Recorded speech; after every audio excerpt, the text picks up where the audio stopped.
మంచి కార్యక్రమాలు చేస్తే చరిత్ర గుర్తుపెట్టుకుంటుందని సీఎం చంద్రబాబు అన్నారు. తన రాజకీయ జీవితంలో అనేక కార్యక్రమాలు చేశారని, పేదరిక నిర్మూలన ఎన్టీఆర్ సిద్ధాంతమని చెప్పారు.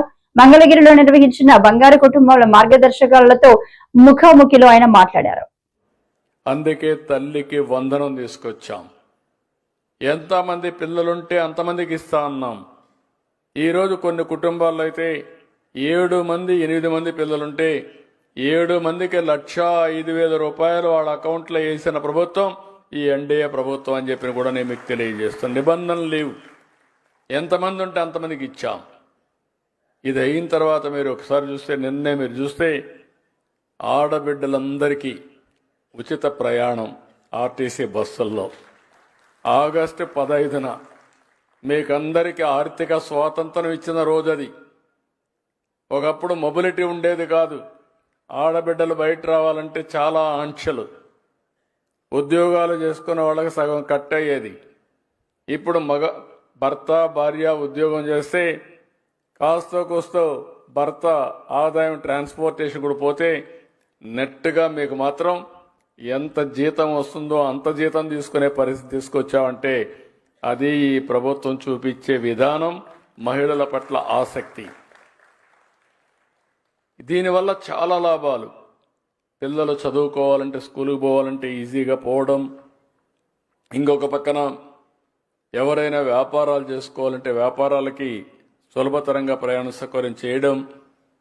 ఇంకొక పక్కన ఎవరైనా దేవాలయాలు చూడాలనుకుంటే ఇంట్లో కూర్చొని బోరు కొడితే దేవాలయం కూడా చూసి దర్శనం చేసుకుని మళ్ళీ ఇంటికి రావడం. ఇలాంటి అనేక వినూత్నమైన కార్యక్రమాలు. ఒక్క విషయం మీరు గుర్తుపెట్టుకోవాలి. కొంతమంది అనుకుంటున్నారు నేనేదో ఎలక్షన్లో ఓట్ల కోసం మా ఆడబిడ్డలకి ప్రయాణ సౌకర్యం ఇచ్చానని.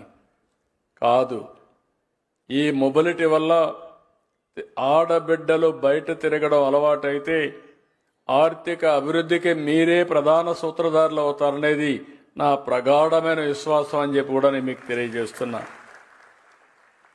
ఎన్నో సంవత్సరాలకు నేను ఒక మాట చెప్పాను. ఒకప్పుడు వంట చేయాలంటే చాలా కష్టంగా ఉండేది. వంట దగ్గరికి ఆడబిడ్డలైతే వంటింట్లోనే ఉండేవాళ్ళు. మా తల్లిని నేను చూశాను, ఇప్పుడు కూడా నాకు గుర్తుంది. అనారోగ్యం పాలయ్యే వాళ్ళ వచ్చిన పొగంతా కూడా మింగి, దేశంలో ఎవ్వరూ ఆలోచించిన సమయంలో నేను ఆ రోజు ఆలోచించి ప్రతి ఇంటికి ఉచిత గ్యాస్ సిలిండర్లు ఇచ్చాను.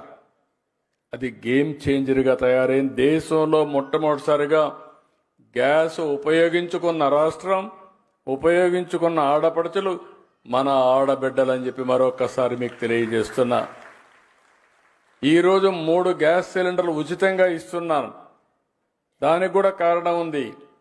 ధరలు పెరిగిపోయినాయని మళ్ళీ కట్టెల పొయ్యితో మీరు వంట చేసే పరిస్థితి వస్తే ఇది కరెక్ట్ కాదని ఇచ్చాను. అంటే మీ సమయాన్ని సద్వినియోగం చేసుకోవాలి. కట్టెల పొయ్యితో చాలా సమయం అవుతుంది, అదే స్టవ్ అయితే చాలా ఈజీగా అయిపోతుంది. ఈరోజు చాలామంది మీరు ఇంటికే పరిమితం ఎందుకు అవుతున్నారంటే బయట పోతే ఖర్చులు అవుతాయి, ఆర్టీసీ బస్సు రేట్లున్నాయి.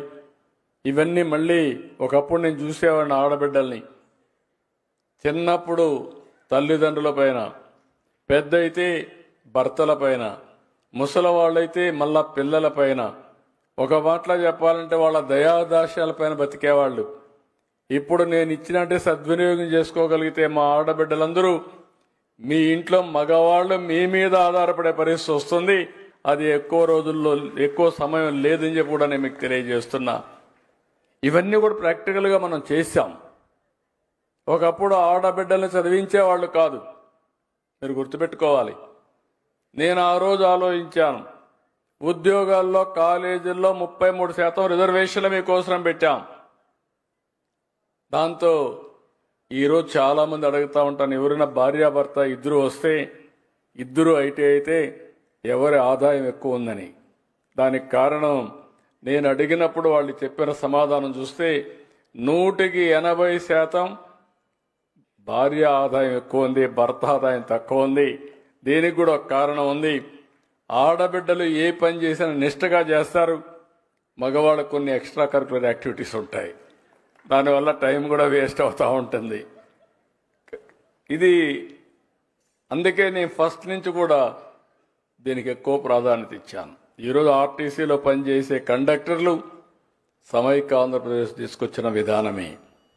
కాబట్టి ఈరోజు నేను మిమ్మల్ని అనేది ఏంటంటే, నేను ఒక 10 సూత్రాలు పెట్టుకున్నా.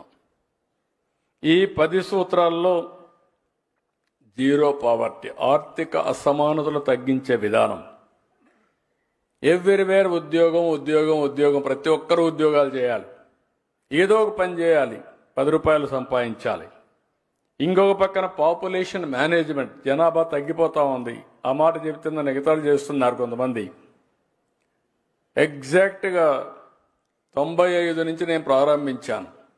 ఆ రోజు ఆలోచించాను, జనాభా పెరిగిపోతా ఉంది, సమస్యలు వస్తాయనుకున్నాం. సంపద వచ్చింది, ఆదాయాలు పెరిగాయి.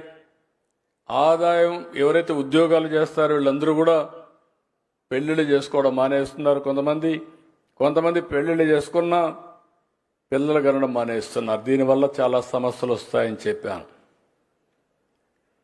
కానీ ఆ రోజు నేను ఆలోచించిన విధానానికి ఇప్పుడు ఆలోచించిన విధానానికి వ్యత్యాసం వచ్చింది. మారిన పరిస్థితులే కారణం.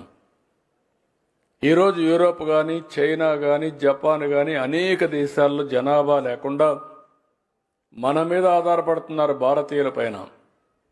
వాళ్ళకు డాక్టర్లు కావాలన్నా, నర్సులు కావాలన్నా, డే టు డే యాక్టివిటీస్ చేయాలన్నా మెషిన్లు ఉన్నాయి. కానీ ఆ మెషిన్లు ఆపరేట్ చేయాలంటే మళ్ళా మనుషులు కావాలి. కాబట్టి ఆ మనుషుల కోసం మనపైన ఆధారపడే పరిస్థితి వస్తున్నారు.